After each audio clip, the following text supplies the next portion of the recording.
Hello friends, here I am with the next part of this story.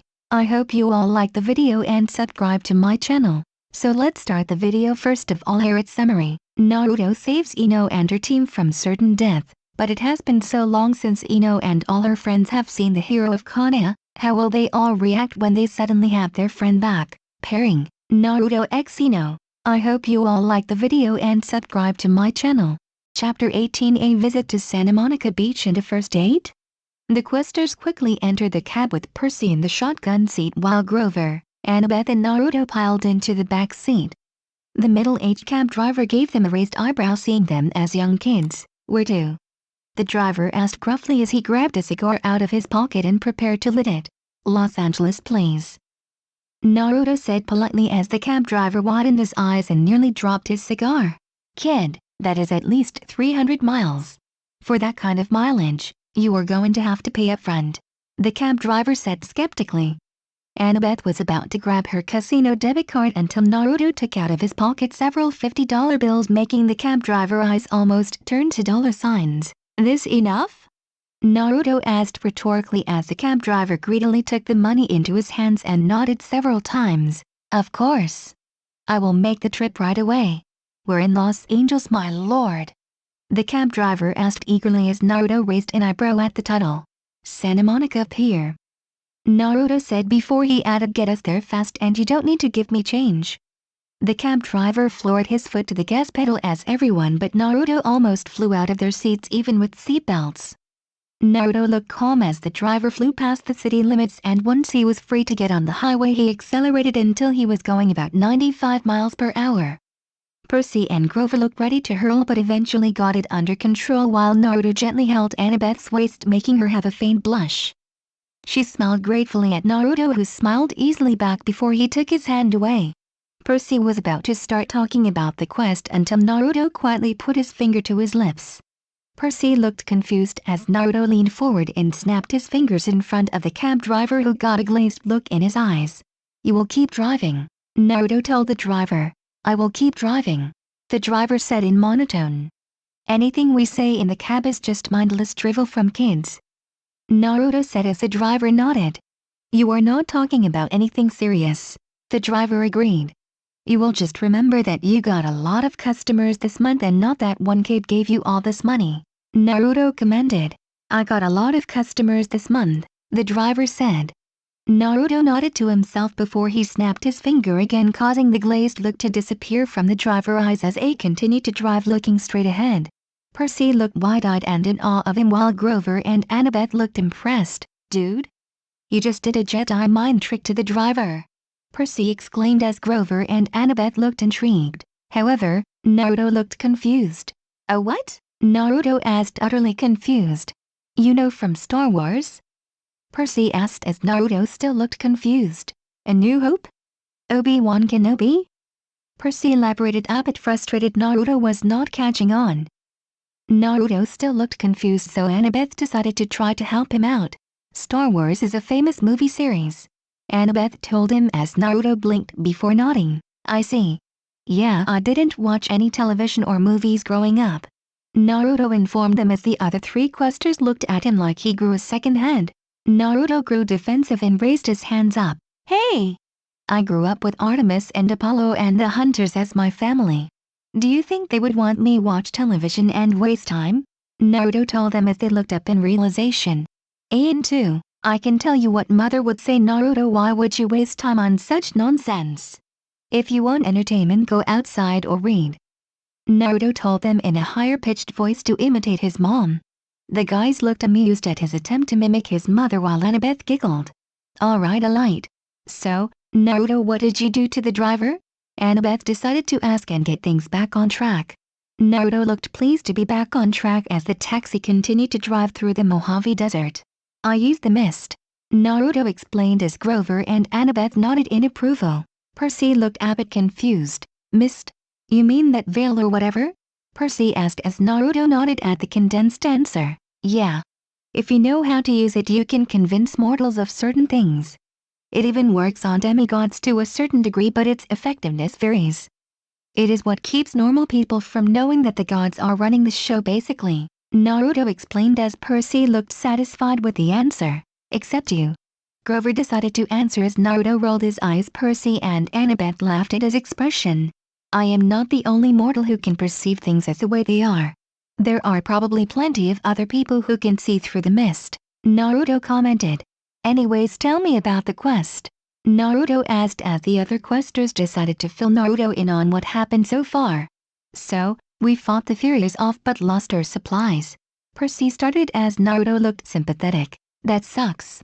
Luckily I brought some stuff with me, Naruto replied as Annabeth gave him a smile. We fought Medusa and Percy chopped off her head, Grover said excitedly as Naruto gave Percy a thumbs up. It was nothing and it was more a team effort anyways. Percy tried to claim modesty as Naruto shook his head. The group told Naruto about Percy fighting Echidna and the Chimera making Naruto hiss in anger. Percy decided to ask Naruto, what's wrong? Naruto's eyes grew angry and he could almost feel him start to transform, but luckily, he kept his anger in control. That thing calling herself the mother of monsters is one of the worst scums to walk this earth, Naruto claimed as he gripped his hands angrily. When they gave him concerned looks, he decided to explain, in the old days when the hunt was just starting out, Mom would usually send the hunter out by herself or maybe with a small group to hunt a group of monsters as a form of joining the group. However, Echidna would use this opportunity to slaughter the lone hunters in ambushes. My mother has never forgiven Echidna for this and they are constantly attacking each other whenever they meet. Annabeth looked horrified at the thought of a lone girl getting slaughtered by monsters in pre-planned ambushes while Grover and Percy looked angry. Naruto took several deep breaths to calm himself as an image of Selena appeared in his head for a moment, greatly confusing him. However, her smiling face did calm him down.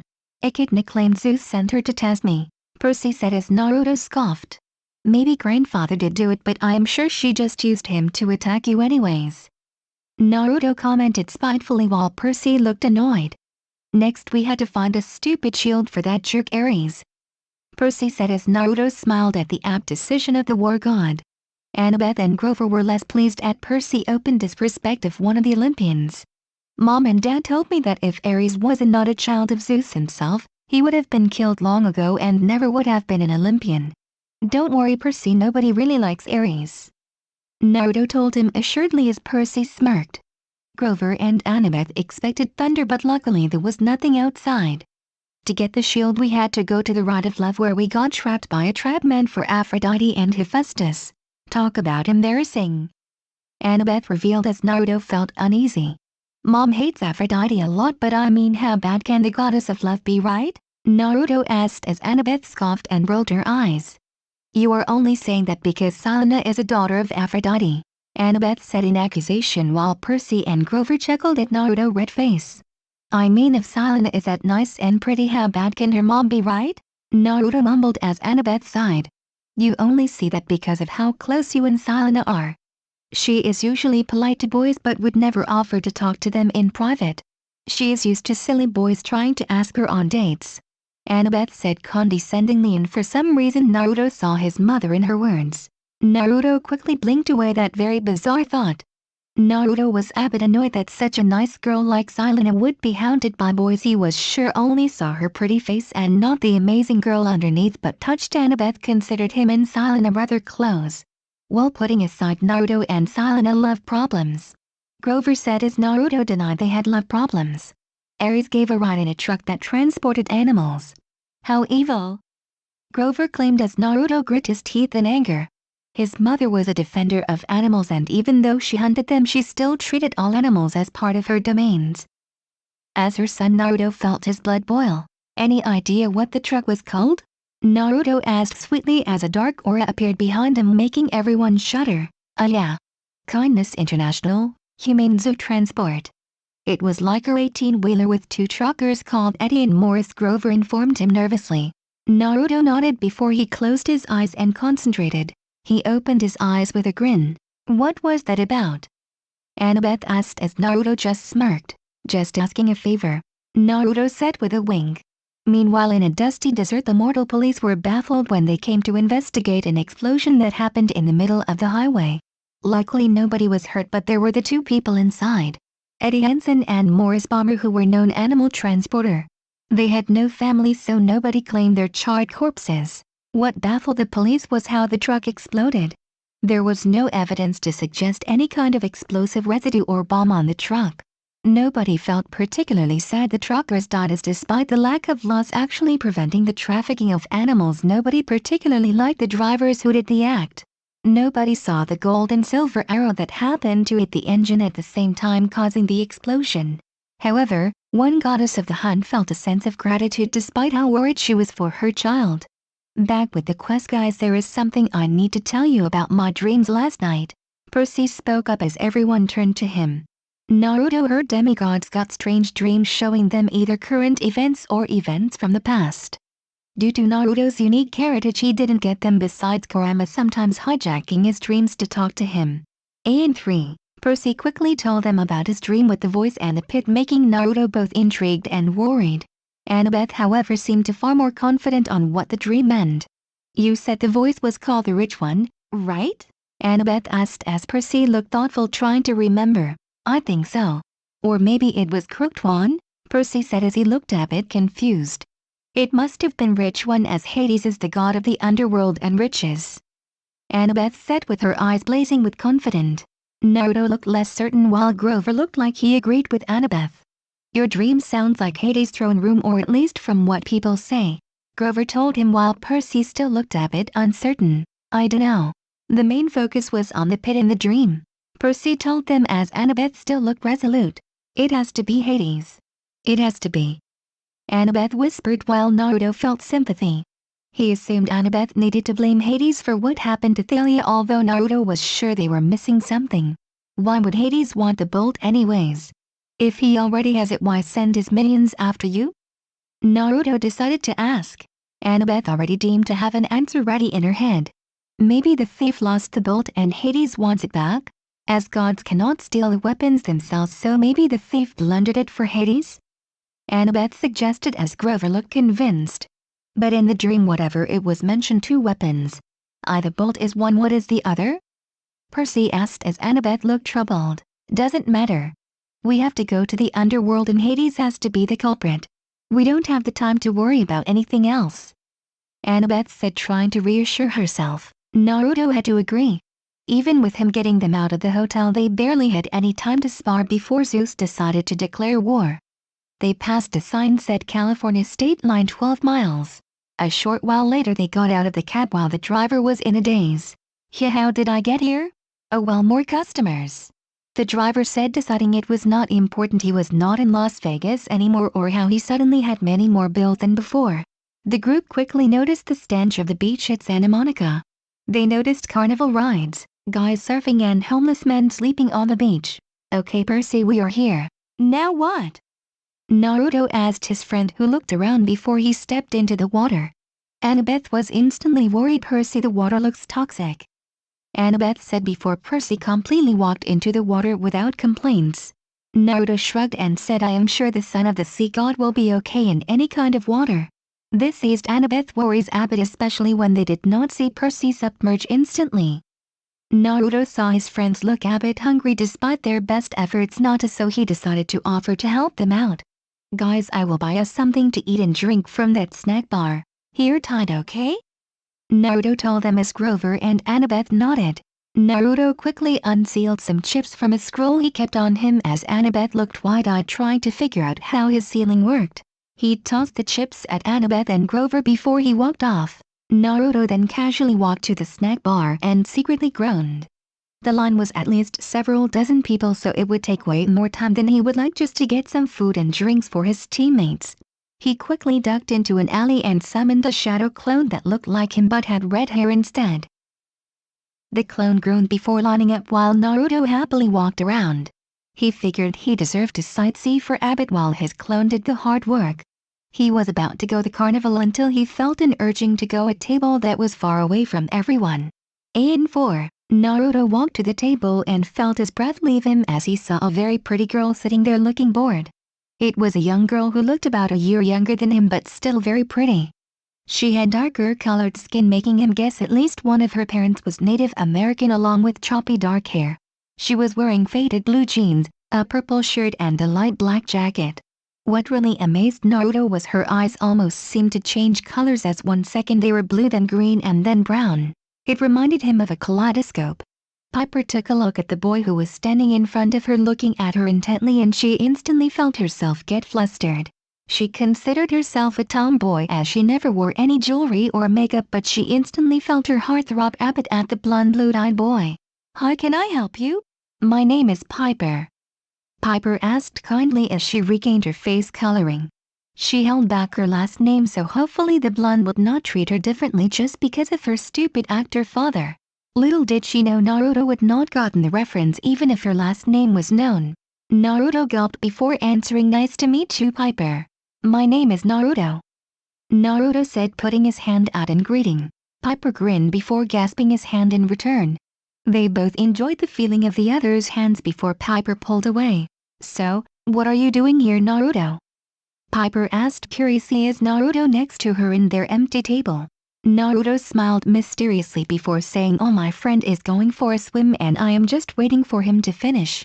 Piper looked disgusted as she said, "In here? The water looks gross." Piper had a cute scowl on her face as Naruto chuckled. "Oh, my friend is a huge fan of the water, so I don't think he minds," Naruto told her as she looked at him skeptically. "Anyway, why were you sitting here alone, Piper?" Naruto asked her as she looked away with a frown. "My stupid dad was supposed to take me to the carnival today, but stupid Jane convinced him to work instead," Piper said sourly as Naruto frowned as well. "Is Jane your mom?" Naruto asked, confused as Piper adopted a horrified expression. Piper raised her hands up and waved them in denial. "God, no. I would die if Jane was my mother. She's just my dad's assistant, but she is super bossy and mean," Piper claimed as Naruto gave her a sympathetic look. "My mom died shortly before I was born. When that is what my dad told me, but I think she just ran out on me," Piper admitted as she put her head down sadly. Naruto gently grabbed her hand comfortingly as she smiled softly at him for this kind gesture. "That sounds like a demigod story. Whose kid is she?" She isn't blonde, so can't be Athena. She doesn't have the earthy look like Katie, so Demeter is out. Hera doesn't have demigods, neither does Mom.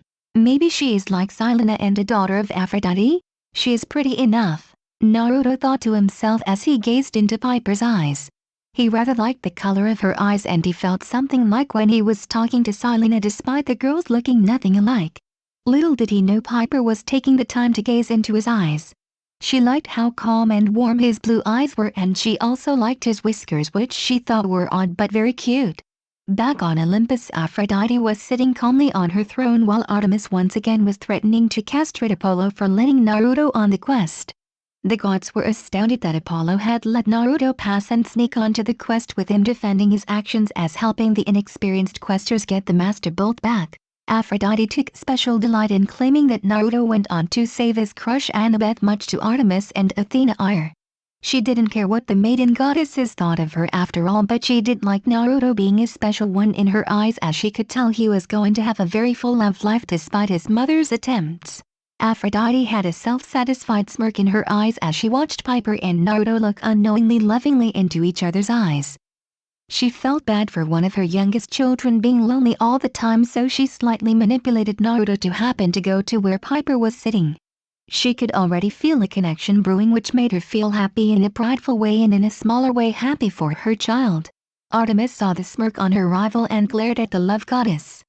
"Why are you smiling like that, whore?" Artemis asked angrily as Apollo just sat sitting back in his seat. "Oh, nothing," Aphrodite said in a sing-song tone as Artemis' glare intensified. "Just your son is chatting with my daughter and it's really quite adorable," Aphrodite said happily as Artemis started to grip her hands angrily. She could not exactly forbid Naruto from having friends of the female gender, but she feared he would have his heart broken or be forced to break girls' hearts. The other gods were amused at the back and forth between the rivals, while Poseidon sent a discreet nod to Apollo, who understood. Poseidon was happy Naruto was there to help his son out. Back with Naruto, Piper eventually broke eye contact with Naruto and decided to start asking her new friend questions. "So, Naruto, where are your parents?" Piper asked curiously as he only looked slightly older than her. "Well, my mom and dad are not exactly married right now, but they loved me very much. Unfortunately, My grandfather has forced him to focus on their work, right, so I am just traveling with my friends right now," Naruto said smoothly, a very vague version of events. Piper was rather curious on what his family situation was like but decided it was rather personal for her to ask. Naruto still sensed his clone was still waiting in line, so he decided that Piper and him should at least have some fun, as he never knew when he would see her again. "Well, since we are here today, what was one thing you wanted to do at the carnival today?" Naruto asked a shocked Piper. "Wait, you want to spend time with me?" Piper asked, shocked as people thought she was a thief. She did not understand it, but she sometimes asked for stuff just so her father would notice her, but the next day her father would get calls from the same shopkeepers who claimed she stole their product. She would get in trouble, making her father disappointed in her but at least willing to pay attention to her. Naruto grinned at her, grabbing her wrist gently as he pulled her up. I would. If I didn't, I would not offer it, right?" Naruto asked her cheerfully as a beautiful smile appeared on Piper's pretty face. She looked and thought hard. "Well, if you were a one-time genie, I would want to ask to go on a Ferris wheel," she admitted shyly as Naruto beamed at her. "2 tickets to the Ferris wheel coming right up," Naruto exclaimed before he dashed off. To her surprise, Naruto found the line for the Ferris wheel and concentrated hard. He snapped his finger as all of a sudden all the mortals in line found reason why they couldn't or wouldn't want to go on a Ferris wheel today. This happened just as the Ferris wheel was swapping out its current passengers. In 5, the ticket cashier was shocked and horrified when all his customers left the line, leaving just one kid in line. "Look, kid, you have to be at least 16 to ride this thing without a parent," the cashier said sternly until Naruto snapped his finger in front of him, making his eyes glaze over. "Me and my friend are old enough to ride the Ferris wheel." "You are old enough to ride the wheel. You will start the wheel when I come back with my friend." "I will start the wheel." Naruto happily grinned to himself as he left with 2 tickets while the cashier had a $50 bill in his pocket. Naruto felt bad for depriving him of all his customers, so he felt it was only fair he gave him a tip from Piper and him. HMPH. "Nice job with the Miss Naruto. Almost like Genjutsu," Kurama praised as Naruto smiled. "Thanks, Kurama. It was my first time actually using this today, as Mom and Dad did not want Lady Acti to be aware my existence till I was claimed. I think I did rather well," Naruto commented. Naruto ran back to Piper, who looked gobstopped at him with 2 tickets. She was embarrassed but pleased when he dragged her over by the hand. She rather enjoyed holding hands with Naruto, while Naruto secretly felt her hand felt right in his. He waved his tickets to the oblivious ticket cashier, who let them in. "Enjoy your ride today," the ticket cashier said monotone as Piper was even more shocked. The entire wheel was empty. Naruto and Piper piled into a cabin sitting next to each other as it began to spin. Piper was caught off guard when it all of a sudden started and clung to Naruto by surprise. Naruto held her close until Piper calmed down before they both blushed and pulled away, but still sat next to each other. Meanwhile on Olympus, Aphrodite squealed in delight as she used a one-way iris message to spy on Naruto and Piper, and she was beyond pleased to see Naruto use mist just so he could take Piper on she considered a very romantic ride. Artemis narrowed her eyes when she saw her baby's actions and how close her son and Aphrodite daughter seemed despite just meeting.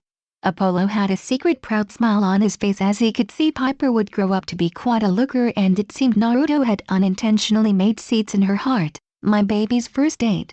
And your son's too," Aphrodite sang out as she ducked an arrow sent by Artemis. "It is not a date, you whore," Artemis screamed while Aphrodite kept dancing around the huntress. The other gods just sat there, used to the opposing goddesses' antics by now. Back with Naruto and Piper just sat there in comfort as they talked about small things like some of their likes and dislikes. Naruto learned Piper was a vegetarian, which he could respect, while Piper learned Naruto loved ramen. "So, Naruto?" Piper asked causally as she stroked her hair while Naruto looked at her in interest. "Yeah?" Naruto asked, trying to avoid watching Piper brushing her hair, which for some reason he rather enjoyed. "Your markings on your face, are they like real whiskers?" Piper asked as Naruto got flustered but yet another girl asking about them. His parents had admitted to him a while ago it was likely due to being a baby inside a female Jinchuriki. He got them from innate portions of Kurama's chakra before he was born. Well, that confirms she is a demigod as mortals can't see them. Naruto thought to himself. "I had them since I was a baby and my parents told me they are a part of me." Naruto said vaguely as he felt his eyes nearly roll back in pleasure as Piper decided to test the theory out herself. Piper had to stop herself from giggling when she saw Naruto's expression while she noticed just how reactive and real the marking seemed. She found herself wanting to see what would happen if she kissed the whiskers, making her entire head nearly explode at the thought of giving her first kiss of any kind to Naruto, even on the cheeks. She pulled back with an apologetic look and said, "Sorry, I was curious."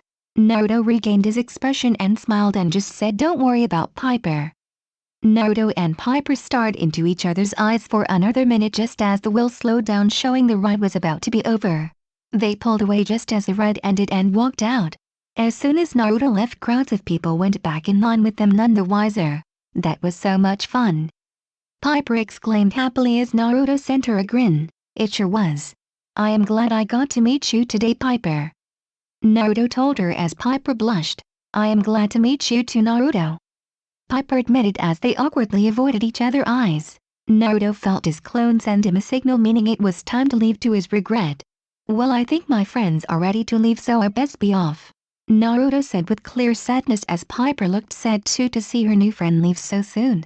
Before she could help herself, she barreled into Naruto, wrapping her arms around his neck while burying her face into his neck. Naruto by instinct wrapped his arms around her waist and pulled her close. Piper quietly inhaled his scent while Naruto felt her sweet scent as his face was partially in her hair. And 6. Piper and Naruto hugged for a minute before Piper pulled back with a massive blush but pleased smile which was mirrored by Naruto. "See you again sometime?" Piper asked hopefully. Naruto bit his lip, not knowing if he would actually see her, but he nodded. "Yeah, I am sure our paths will cross again," Naruto assured her as Piper still looked a bit sad. Naruto pulled out a silver bracelet like he gave to Bianca, but it was distinctively different as it had his Hiraishin seal engraved in the inner ring. Since he knew Piper did not have chakra, she could not activate the seal even if she knew how, so the seal was set in, and while if she was in any real danger he would be alerted. He was sure his mother would not approve giving Piper one of his special bracelets, but he knew he wanted to do it. "Here's something to remember me by," Naruto told her, gently putting it on her slim wrist. Piper gasped and marveled at the bracelet beauty and the fact Naruto gave it to her. "Naruto, I shouldn't accept something like this." Piper tried to protest, feeling bad since she didn't have anything to give back. To her surprise, he shook his head. "This will bring us back together again," Naruto assured her as Piper bit her lip but nodded. "All right, this will bring us together," Piper said with a smile. "By the way, my name is Piper McLean," Piper offered, expecting some recognition from Naruto. She was pleasantly surprised when Naruto just smiled same as before. "Okay, Piper. My name is Naruto Uzumaki," Naruto said, finding it only fair if she gave him her last name, he should do the same. Piper gave him one more quick hug before they separated their own way. Naruto had a smile on his face as he began his walk back to his friends. I hope you all liked the video. And if you all want the next part of this video, please like the video and comment 3 hearts. Please subscribe to my channel so whenever I upload a video you will notify.